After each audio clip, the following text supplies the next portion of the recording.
আমি ডায়েটে আছি। I am on a diet. I am on a diet. মানে আমি ডায়েটে আছি। আমি জানি না। I don't know. I don't know. I don't know মানে হচ্ছে আমি জানি না। এটা চমৎকার দেখাচ্ছে। It looks great. It looks great. কে ডাকছে?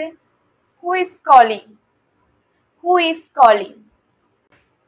So hello everyone, this is Varnali here and you are watching me in Varnali Classroom. তো এই সেন্টেন্সগুলো দেখে বুঝিয়ে গেছো আজকের ক্লাসটা হতে চলেছে শর্ট সেন্টেন্সের উপরে। So in today's class we are going to learn some new short phrases or derived sentences. তো দেখো তোমরা যারা ইংলিশ বলতে চাইছো এবং যারা একদম বেসিক লেভেল থেকে শিখতে চাচ্ছো কিন্তু ভয় পাচ্ছো ইংলিশ বলতে, তাদেরকে বলবো আজকের ক্লাসটা ফলো করতে। আজকের ক্লাসটা ফলো করলে তোমরা ইজিলি কি ধরনের সেন্টেন্স রোজ ব্যবহার করে থাকো এবং কখন কোনটা ইউজ করতে হবে সেটা বুঝতে পারবে। তো আমরা রোজ কি ধরনের সেন্টেন্স ব্যবহার করে থাকি, আমরা শুরুতেই কয়েকটা সেন্টেন্স শিখেছি। তো চলো আরো নতুন সেন্টেন্সগুলো শিখে নেওয়া যাক। So let's get started. So our next sentence is এটা শুনতে ভালো লাগছে। That's great to hear. দেখো এটা চমৎকার দেখাচ্ছে বা এটা সুন্দর দেখাচ্ছে, এটার জন্য আমরা কি বলবো? It looks great. এবং এটা শুনতে ভালো লাগছে যখন বলবো That's great to hear. That's great to hear. Or it sounds good. It sounds good. আমরা এখানে এটাও বলতে পারি It sounds good. Next, আমার উত্তর দরকার। I need answers. I need answers. I need answers মানে হচ্ছে আমার উত্তরের দরকার, আমি উত্তর চাই।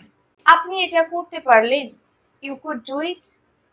মানে এটা তুমি আমার সাথে করতে পারলে বা আপনি এটা আমার সাথে করতে পারলেন। So you could do it.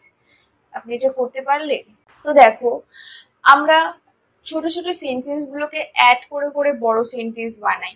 তো প্রথমে যদি আমরা ছোট সেন্টেন্স গুলো ব্যবহার করি তাহলে আমাদের সেন্টেন্স ফর্মেশনের যে ডাউটটা থাকে, আমাদের সেন্টেন্স ফর্মেশনের যে প্রবলেমটা হয় সেই প্রবলেমটা আস্তে আস্তে ক্লিয়ার হয়ে যাবে। তাই আমি বলবো ফার্স্টে ছোট ছোট সেন্টেন্স গুলো দিয়ে তোমরা ইংলিশ বলা শুরু করো। তো চলো আরো বেশ কয়েকটা সেন্টেন্স দেখে নিই। হওয়াটা আরামদায়ক। It's comfortable to be. হওয়াটা আরামদায়ক। So it's comfortable to be. So it's comfortable to be. Next, মনোযোগ দিয়ে শুনুন। Listen carefully. Listen carefully. Listen carefully মানে হচ্ছে মনোযোগ দিয়ে শোনা, বা এটাও আমরা বলতে পারি listen attentively. Attentively মানেও হচ্ছে মনোযোগ সহকারে শোনা। So attentive মানেও কিন্তু মনোযোগ। So মনোযোগ দিয়ে শুনুন, listen carefully or listen attentively. Next, আমি কি ভুলছিলাম? Was I wrong? Was I রং? আমি কি ভুলছিলাম?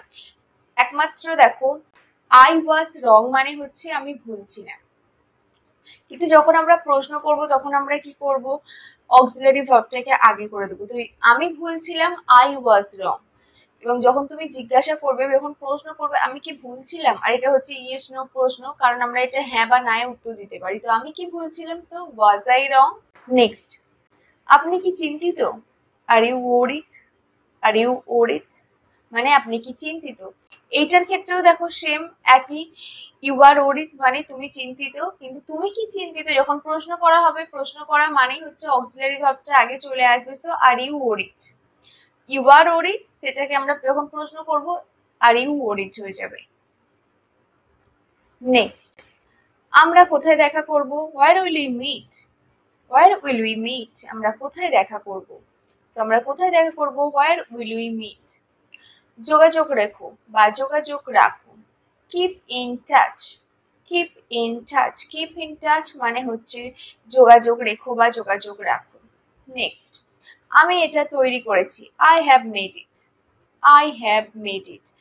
I have made it এর মানে হচ্ছে আমি এটা তৈরি করেছি। নেক্সট, আমি তাড়ার মধ্যে আছি মানে আমার এখন খুব তাড়া রয়েছে। So I am in a hurry. I am in a হারি। হারি মানে হচ্ছে তাড়াহুড়ো। So I am in a হারি। নেক্সট, এখনো পর্যন্ত সব ঠিকই আছে। So so far so good. So far so good এটা দেখো দেখে যেন মনে হচ্ছে অনেক বড় সেন্টেন্স হবে, বাট দেখো এটা একদমই ছোট। So far so good. So far so good মানে হচ্ছে এখনো পর্যন্ত সব ঠিকই রয়েছে। আপনি ভালো কাজ করেছেন। So you did a good job. A good job মানে হচ্ছে ভালো কাজ। আজকে ছুটির দিন। আজ কি ছুটির দিন, এটাতেও দেখো কিন্তু আমরা প্রশ্ন করছি। আজ ছুটি, so today is holiday. Is today holiday? যখনই প্রশ্ন করব তখনই কিন্তু অক্সিলারি ভার্বটা আগে চলে যাবে। তো এগুলো দেখো তোমরা যখন সেন্টেন্স গুলো ফর্ম করছো একটু যদি খেয়াল রাখো, একটু যদি অ্যাটেন্টিভলি দেখো, তাহলে পরে কিন্তু তোমরা বুঝে যাবে। তোমরা নিজেরাই কিন্তু যখন প্রশ্ন করবে তখন মানে যখন কথা বলবে তোমরা নিজেরাই কিন্তু বুঝতে পারবে যে কি ভুলটা হচ্ছে প্রশ্ন করার সময়। সো আজকে ছুটির দিন। Is today holiday? Is today a holiday মানে আজকে ছুটির দিন। আপনার মুখ ধোয়া। আপনি মুখ ধোন।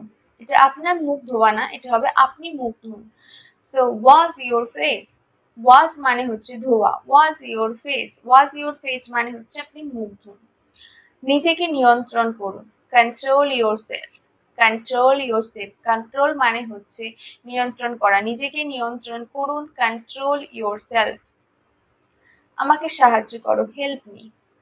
হেল্প মি, বা এটাকে আমরা এটাও বলতে পারি lend me a hand. Lend me a hand মানে আমাকে সাহায্য করুন। সো আমাকে সাহায্য করুন, হেল্প মি। তুমি সবেতেই অজুহাত দাও। You just give an excuse মানে তুমি জাস্ট একটা অজুহাত দিচ্ছ। সো তুমি সবেতেই অজুহাত দাও, you just give an excuse. আমাকে কাজ করতে দাও, let me work. Let me work, এটা তো দেখো লেট মি ওয়ার্ক মানে আমাকে কাজ করতে দাও বা আমাকে কাজ করতে দেওয়া হোক। ঠিক এই প্যাটার্নেও কিন্তু তুমি অনেক সেন্টেন্স বানাতে পারো। যেমন আমাকে যেতে দাও, লেট মি গো। আমাকে আসতে দাও, লেট মি কাম। আমাকে খেলতে দাও, লেট মি প্লে। ঠিক এটাকে যদি তুমি বলো তাকে, তাহলেই শুধু লেট হিম হয়ে যাবে। Let him go, let him play, let him eat মানে তাকে খেতে দাও। তো দেখো শুধু প্যাটার্ন ফলো করো তাহলেই বুঝতে পারবে, শুধুমাত্র কিন্তু মুখস্থ করতে আমি বলছি না। You should not memorize those sentences. You have to learn how to form the sentence so that you can easily speak. Next, তিনি ট্রেনে করে এসেছিলেন। He came by train. He came by train মানে তিনি ট্রেনে করে এসেছিলেন। ঠিক এরকমই তিনি ট্রেনে করে এসেছিলেন, he came by train। তিনি বাসে করে এসেছিলেন, he came by bus। তো দেখো, তো আমি আজকে তোমাদেরকে বেশ কয়েকটা সেন্টেন্স বললাম। সেন্টেন্স বলো বা শর্ট ফ্রেজ বলো। So in that context which sentence can you use? তো দেখো আজকের ক্লাসে আমরা বেশ কয়েকটা সেন্টেন্স বা শর্ট ফ্রেজ শিখেছি। So in that context which sentences can you use? You can let me in my comment section. ধরো এই ধরনের কথাগুলো বললে এর কনটেক্সটে আমরা কি ধরনের রিপ্লাই পেতে পারি বা কি ধরনের সেন্টেন্স ব্যবহার করতে পারি, তো সেগুলো তোমরা বানাও এবং সেগুলো বানিয়ে আমাকে কমেন্ট সেকশনে জানাও, so that you can improve your speaking skill. তো দেখো আজকে এই পর্যন্তই। তোমাদের যদি এই ভিডিওটা ভালো লেগে থাকে তাহলে just subscribe my channel and follow me.